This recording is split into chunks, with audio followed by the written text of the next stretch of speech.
Hello friends, welcome to Shakti Recipe. இன்னைக்கு நம்ம சேனல்ல ஒரு டேஸ்டியான நட்ஸ் கொழுக்கட்டை எப்படி செய்யறதுன்னு தாங்க பார்க்க போறோம்.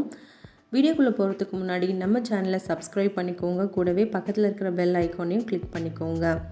ஃபெஸ்டிவல் டைம்ல நம்ம ஃப்ரெண்ட்ஸ் அண்ட் ஃபேமிலியோட ஷேர் பண்ணி சாப்பிட்றதுக்கு ஒரு டேஸ்டியான ஸ்வீட் ரெசிபியா இருக்கும். வாங்க இந்த ரெசிபி எப்படி செய்யறதுன்னு பார்க்கலாம். முதல்ல ஸ்டவ் ஆன் பண்ணிட்டு 2 டேபிள்ஸ்பூன் ஆயில் ஆட் பண்ணிக்கோங்க. அதில் 1 டேபிள்ஸ்பூன் கீ ஆட் பண்ணிக்கோங்க. கொஞ்சம் ஹை ஃப்ளேமில் வச்சு இந்த கீ நல்லா மெல்ட் பண்ணி எடுத்துக்கலாம். கீ நல்லா மெல்ட் ஆகுது. கீ நல்லா மெல்ட் ஆகணும். மெல்ட் ஆனதுக்கப்புறமா 1 கப் ஃபைன் ரவை எடுத்திருக்கேன் நான். இந்த ரவையை வந்து இதோடு நம்ம ஆட் பண்ணிக்கலாம். கொஞ்சம் மீடியம் ஃப்ளேமில் வச்சு நல்லா இந்த கீயோட இந்த ரவையை நல்லா வறுத்து எடுத்துக்கலாம். வறுக்கும்போது சின்ன சின்ன கட்டிகள்லாம் இருக்கும், அதை உடைச்சிடணும். கலர் சேஞ்ச் ஆகக்கூடாது. கலர் சேஞ்ச் ஆகாமல் லைட்டாக வறுத்து எடுத்துக்கலாம் சிம்மில். அதுக்கப்புறமா இது கூடவே நம்ம 2 கப்ஸ் வந்து பார்த்திங்கன்னா க்ரீம் மில்கை ஆட் பண்ண போகிறோம். ஸோ 1 by 1 நம்ம ஆட் பண்ணிக்கலாம்.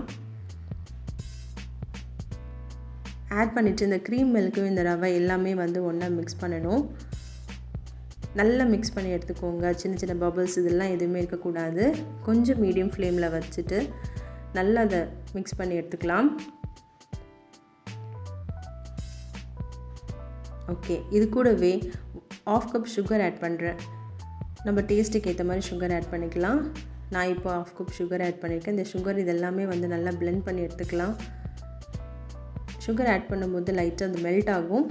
இது கூடவே ரிமைனிங் இருக்கிற 1 கப் க்ரீம் மில்க்கையும் ஆட் பண்ணிக்கலாம். ஆட் பண்ணிவிட்டு கொஞ்சம் மீடியம் ஃப்ளேமில் வச்சு இதை நல்லா மிக்ஸ் பண்ணி எடுத்துக்கோங்க.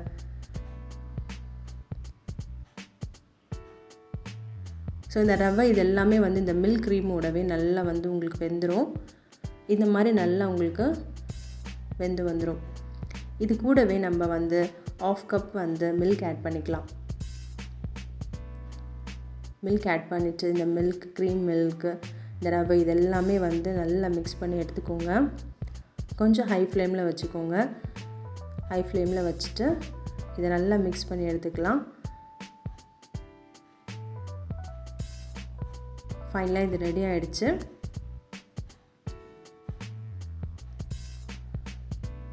இந்த மாதிரி நல்லா மிக்ஸ் பண்ணதுக்கப்புறமா ஒரு 1/4 டேபிள்ஸ்பூன் வந்து நம்ம ஏலக்காய் பொடி நான் ஆட் பண்ணிக்கிறேன். இது ஆப்ஷனல் தான், உங்களுக்கு வேணும்னா ஸ்கிப் பண்ணிக்கோங்க. ஸோ இது எல்லாத்தையுமே நம்ம ஒன்றா மிக்ஸ் பண்ணி எடுத்துக்கிறோம்.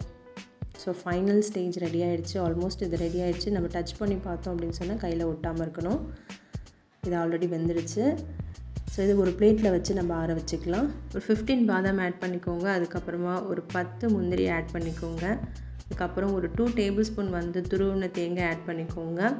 ஸ்வீட்டுக்கு ஏற்ற மாதிரி கொஞ்சமாக வெல்லம் ஆட் பண்ணிக்கோங்க. நான் 1/2 கப் ஆட் பண்ணியிருக்கேன். இது கூடவே கொஞ்சமாக பிஸ்தா ஆட் பண்ணிக்கோங்க. ஸோ இதெல்லாமே நல்லா மிக்ஸ் பண்ணி எடுத்துக்கோங்க. மிக்ஸ் பண்ணிவிட்டு ஒரு 2 டேபிள்ஸ்பூன் வந்து நான் கோவா ஆட் பண்ணுறேன். இது ஆப்ஷனல் தான், உங்களுக்கு வேண்டாம் அப்படின்னா நீங்கள் ஸ்கிப் பண்ணிக்கோங்க. ஸோ இதையுமே நம்ம ஆட் பண்ணிக்கலாம். அதுக்கப்புறம் ஒரு மிக்ஸி ஜாரில் இது எல்லாத்தையுமே வந்து போட்டு கொரன்னு அரைச்சி எடுத்துக்கோங்க. ஒரு பல்ஸ் விட்டு எடுத்திங்க அப்படின்னு சொன்னால் ரொம்ப ஃபைன் பவுடர் அரைக்கக்கூடாது.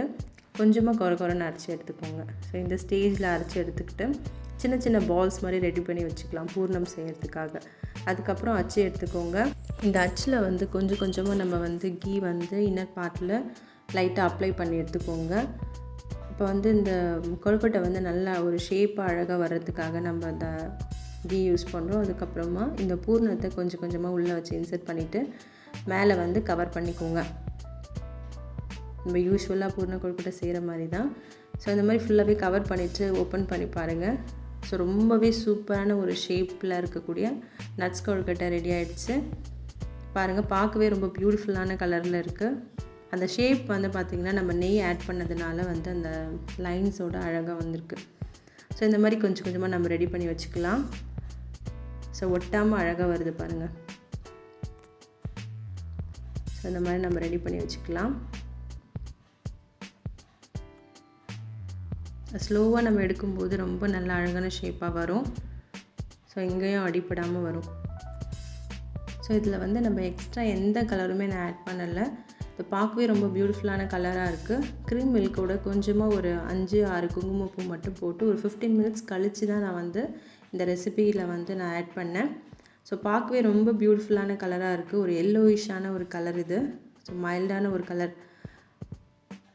குழந்தைங்களுக்கு ரொம்ப ரொம்ப பிடிக்கும். கண்டிப்பாக உங்கள் ஃபெஸ்டிவலில் இந்த மாதிரி டிஃப்ரெண்ட்டான ஒரு டிஷ்ஷை ட்ரை பண்ணி பாருங்கள். யூஸ்வலாக நம்ம வந்து கொழுக்கட்டை மாதிரி நம்ம ட்ரை பண்ணுவோம் இல்லையா, அந்த மாதிரி இல்லாமல் இந்த மாதிரி ஒரு ஹெல்த்தியான நட்ஸ் எல்லாம் யூஸ் பண்ணி குழந்தைங்களுக்கு கொடுக்கும்போது ரொம்பவே விரும்பி சாப்பிடுவாங்க.